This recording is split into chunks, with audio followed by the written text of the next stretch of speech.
प्रेम हे बावरे भाग 16. तर मित्र आणि मैत्रिणींनो, तुम्ही जर आमच्या चॅनलवर नवीन असाल तर चॅनलला सबस्क्राईब करा आणि बेल आयकॉन प्रेस करा. प्रणव पिहूला बोलला की तो तिचं सर्व ऐकेल आणि ती प्रेमवेळी तेच खरं धरून बसली. पण तिचा तो आनंद एका दिवसापुरताच होता. दुसऱ्या दिवशी जेव्हा ती प्रणवसोबत बोलली, पिहू म्हणाली, हॅलो. प्रणव म्हणाला, हां बोल, आज कोणती धमकी देणार आहेस? मला कधीच वाटलं नव्हतं तू असं करशील. काहीही करून तुला मी हवा आहे ना.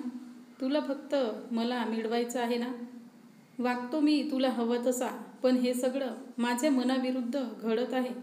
माझ्या मनात थोडी जागा होती तुझ्यासाठी, पण तीही तू आता घालवलीस. सोडतो सगळं, सोडतो मी माझं घरदार, नोकरी, माझा आनंद. का तर द ग्रेट पिहूला मी हवा आहे ना. काहीही करून वासना भरली आहे तुझ्यात. पिहू म्हणाली, प्रणव तोंड सांभाळून बोल. काय म्हणालास? वासना? अरे कोणत्या देशाचा राजकुमार आहेस तू? तू प्रेम करत नसशील तर ते मान्य आहे, पण आज तू माझ्या निस्वार्थ प्रेमाचा अपमान केला आहेस. अरे मला तर वाटलं होतं माझं प्रेम बदलेल तुलाही प्रेम करायला शिकवेल, पण तू तर त्या प्रेमालाच वासनेचं नाव दिलास. प्रणव म्हणाला, माझी चूक जे तुझ्यासोबत बोलायला पुन्हा तयार झालो. मीच काहीतरी पाप केलं असणार म्हणून तू असं माझ्या मागे हात धुवून लागली आहेस. पिहू म्हणाली, चूक तुझी नाही माझीच. मी प्रेम केलं ना.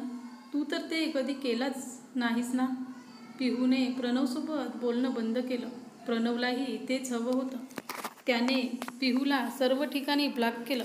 पिहूने प्रेम करून मात्र त्या प्रेमाचा अपमान करून घेतला. प्रणवचं प्रेम नसेल तर नसू दे, पण त्याने आपल्या प्रेमाचा अपमान केला. हा धक्का पिहूला सहन होत नव्हता. ती पूर्ण तुटून गेली होती. तिच्या निरागस आणि निर्मळ प्रेमाला प्रणवने वासनेचं नाव दिलं होतं. त्याच्या बोलण्याने पिहूचं हृदय जे आधीच तुटलं होतं ते पुन्हा लाखो तुकड्यांमध्ये विस्कळीत झालं होतं. कितीतरी वेळ पिहू शून्यात पाहत बसली होती आणि अचानक उठून तिने रूममध्ये असणारी विषारी औषधाची बाटली उचलली. तोंडाला लावणारच होती की तिला कोपऱ्यातून आवाज आला. तिने त्या दिशेला पाहिलं तर तिथे तिचा आतला आवाज उभा होता. तिचं दुसरं मन. माणसाला खरंच दोन मन असतात. एक जे त्याला प्रत्येक गोष्टीत पुढे ढकलतं आणि दुसरं जे त्याला त्या गोष्टीपासून मागे खेचत असतं. माणूस जेव्हा पूर्णपणे खचून जातो तेव्हा त्याला कोणी कितीही समजावलं तरी तो कोणाचं ऐकत नाही. पण जेव्हा त्याला स्वतःचं मन, त्याचा आतला आवाज समजावू लागतो तेव्हा माणसाचं मन पुन्हा उभारी घेतं जगात. तेव्हा त्याच्यासाठी त्याचं मनच सर्वात जवळचं असतं. पण आपल्या त्या आतल्या आवाजाने वेळीच आपल्याला सावरलं तरच आपण अशा प्रसंगातून सावरू शकतो. नाहीतर मग एक चुकीचा निर्णय आपलं जीवन संपवू शकतो. आजच्या पिहूच्या निर्णयाला विरोध करायलाच तिचा आतला आवाज तिच्यासमोर येऊन उभा राहिला होता. आवाज म्हणाला, अरे वा, मरणाची तयारी चालू आहे वाटतं. पिहू म्हणाली, हो. तिचा आवाज म्हणाला, हो तुझं बरोबर आहे. तुला खरंच मरायलाच हवं. पिहू म्हणाली, तू माझं मन आहेस की दुश्मन? पिहूचा आवाज बोलला, काय चुकीचं बोललो मी? आता तो प्रणवच म्हटला ना, सायको आहेस तू. हो खरंच सायको आहेस तू. त्याला तर तुझी पर्वाही नाही आणि तू मात्र मरायला निघालीस. वा ग्रेट. पिहू रडू लागली होती. तिचे डोळे वाहत होते. तोंडातून हुंदके येत होते. पिहू म्हणाली, काय करू मग? मी खरंच प्रणववर खूप प्रेम करते. तिचा आवाज म्हणाला. तिच्या आवाजालाही आता भरून आलं होतं. तिची अवस्था पाहवत नव्हती. पिहू माझं ऐकशील? पिहू म्हणाली, तिचा आवाज म्हणाला, प्रेमात मरावं गं, पण त्या माणसासाठी मरावं ज्याचं खरंच आपल्यावर जीवापाड प्रेम असेल, ज्याच्या नजरेत आपली कदर असावी. आपल्यासारखाच निस्वार्थ आणि निर्मळ प्रेम जर समोरच्याचं असेल तर त्याच्यासाठी जीव द्यायला काहीच हरकत नाही. लैला मजनू हीर रांझा हे प्रेमीही तर एकमेकासाठी मेले ना, पण त्यांचं प्रेम तितकंच महान होतं गं. पिहू म्हणाली, तुला आजच मला हे समजावू वाटलं? तू मला तेव्हा का थांबवलं नाहीस जेव्हा मी वाहत होते? तिचा आवाज म्हणाला, पिहू खरंच एकदा तू स्वतःला विचार, मी तुला थांबवण्याचा प्रयत्न केला नाही का? जेव्हा तू प्रणवला पहिल्यांदा भेटायचं ठरवलं होतं तेव्हा मीच होतो ज्याने तुला नको पिहू म्हणून विरोध केला होता. जेव्हा तू प्रणववरच्या प्रेमाची कबुली दिली होतीस तेव्हाही मी तुला नको पिहू थांब म्हणून थांबवण्याचा प्रयत्न केला होता. पण दरवेळी तू तुझ्या बाह्य मनाचं ऐकलंस आणि माझा आवाज नेहमी तू दाबलास. पिहूला तिचे आतल्या आवाजाचं बोलणं पटू लागलं होतं. ती थोडी शांत झाली होती. पिहू म्हणाली, मग मी काय करावं? तिचा आवाज म्हणाला, एक प्रणव गेला म्हणून काय संपलं का आयुष्य? तुला तुझं काहीच अस्तित्व नाही का? इतकी लाचार आहेस का तू की तुला प्रणवकडे प्रेमाची भीक मागावी लागली? कोण प्रणव? कोणता प्रणव? विसरून जा सर्व आणि स्वतःचं अस्तित्व निर्माण कर. अगं तू स्वतःला दोष देऊ नकोस. त्या प्रणवचं नसीब खराब म्हणून तुझ्यासारख्या प्रेमवेळीला तो समजू शकला नाही.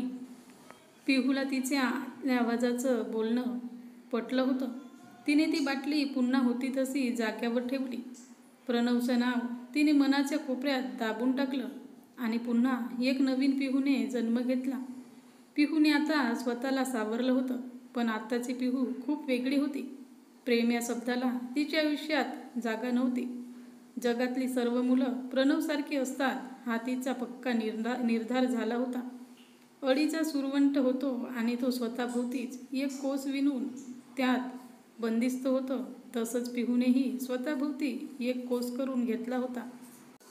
ती कोणासोबतच मनमोकळेपणाने बोलत नव्हती. एखादा मुलगा तिच्यासोबत बोलायला जरी आला तरी ती इतकी चिडत असे की समोरचा पुन्हा तिच्यासोबत बोलण्याचा विचारही टाळत असे. या जगात हळवं होऊन चालत नाही हे जणू तिच्या मनातच बिंबलं होतं. एकलकुंडी झाली होती पिहू. सायलीसोबतही तिने बोलणं जणू सोडूनच दिलं होतं. कोणाची मैत्री नाही की कोणतीच फिलिंग नाही. पिहूचं मन जणू दगड झालं होतं. प्रेमवेळीचं रूपांतर हार्टलेस पिहूत झालं होतं. प्रेमवेड्या पिहूची आता हार्टलेस पिहू झाली होती. पिहूचा स्वभाव आता पूर्णपणे बदलला होता. खूप चिडचिड करत असे ती. राग तर जणू नेहमी तिच्या सोबत फिरे. कधी खडखडून हसणं नाही की कधी मनमोकळ्या गप्पा नाही. जे तिला नव्याने ओळखू लागले होते ते तिला हार्टलेस आणि गर्विष्ठ समजायचे. पण पिहूला मात्र काहीच फरक पडत नसे. तिने स्वतःला खूप बिझी करून घेतलं होतं. शेवटची सेमिस्टर जवळ आली होती. पिहूने अभ्यासालाच सर्व काही बनवलं होतं आता. वाचन करता करता कधी कधी प्रणवचा चेहरा त्या अक्षरांमधून तिला दिसायचा. नकळत डोळे ओले करून जायचा. पण बस पिहू लगेच स्वतःला सावरून पुन्हा अभ्यासाला लागायची. कॉलेज पूर्ण झालं. पिहू फर्स्ट क्लासने पास झाली. पण आता तिला भीती वाटत होती की कॉलेज संपलं आणि आपल्याकडे वेळ शिल्लक राहिला तर पुन्हा आपल्या जखमा ताज्या होऊन आपलं जगणं असह्य करतील. म्हणून तिने कॉलेज संपत असतानाच जॉब शोधायला सुरुवात केली होती. आणि सुदैवाने पिहूला जॉब मिळाला होता. आता ती फक्त आपल्या कामात लक्ष घालत असे. ऑफिसमध्येही कोणाशी जास्त बोलणं, मैत्री करणं असले प्रकार तिने कधी केले नाहीत. त्यामुळे सर्वजण तिला गर्विष्ठ समजायचे. पण आपल्या कामात ती एकदम तरबेज झाली होती. तिच्या कामामुळे बरंच कौतुक होऊ लागलं होतं. ऑफिसला जायला आज थोडा उशीर झाला होता. गडबडीत पिहूने केसांची स्टाईल केली. पण जेव्हा तिने आरशात पाहिलं तिला स्वतःचाच राग आला. नकळत तिच्या केसांची तीच स्टाईल झाली होती जी प्रणवला आवडत होती. तिने आपले केस पूर्ण विस्कटले आणि आपला चेहरा हाताने लपवून रडू लागली. का का तो प्रणव तर मला केव्हाच विसरून गेला आणि मी का पूर्ण मूर्खपणा करत आहे? का त्याची आठवण काढते? आजचा पूर्ण दिवस पिहू उदास होती. कुणालला विसरला तर नाहीत ना? विसरूही नका. ही स्टोरी तर त्याचीच आहे. आतापर्यंत आपण पाहिलं पिहूच्या लाईफमध्ये काय चालू होतं. तर आता यापुढे पाहू कुणालचं काय चालू आहे म्हणून.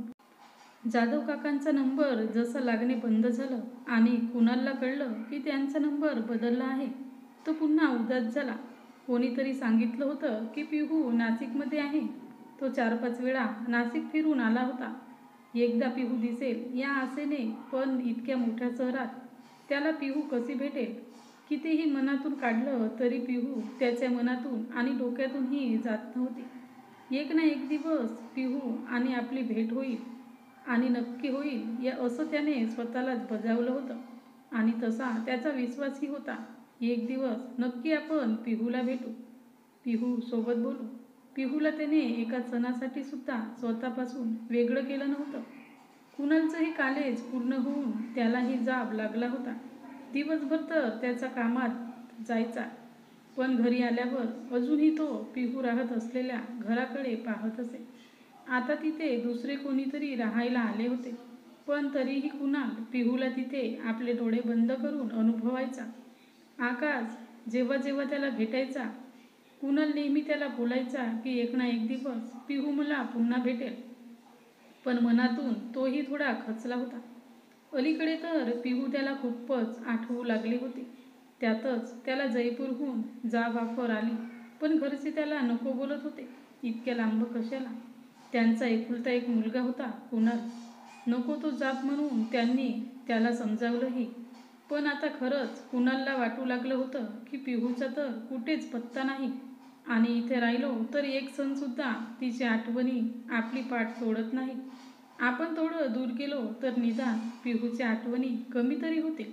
त्यामुळे त्याने घरच्यांचाच विरोध पत्करणं जयपूरला जाणं फिक्स केलं. जयपूर राजस्थानची राजधानी, गुलाबी शहर म्हणून ओळखल्या जाणाऱ्या या शहराच्या रंगामागेही एक कथा आहे.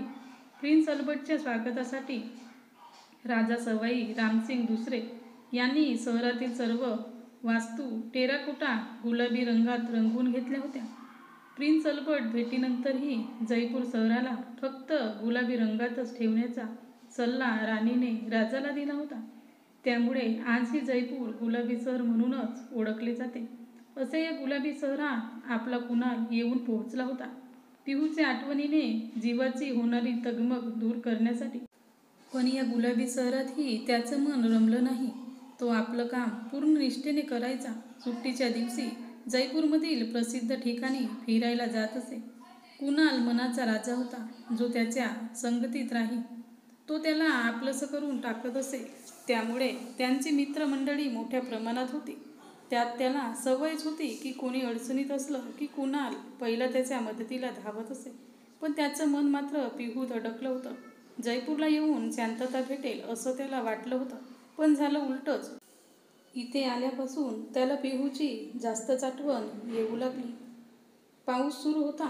कुणाल आपल्या रूमच्या खिडकीतून बाहेर पाहत उभा होता. आज पुन्हा त्याला पिहूची खूप आठवण येत होती.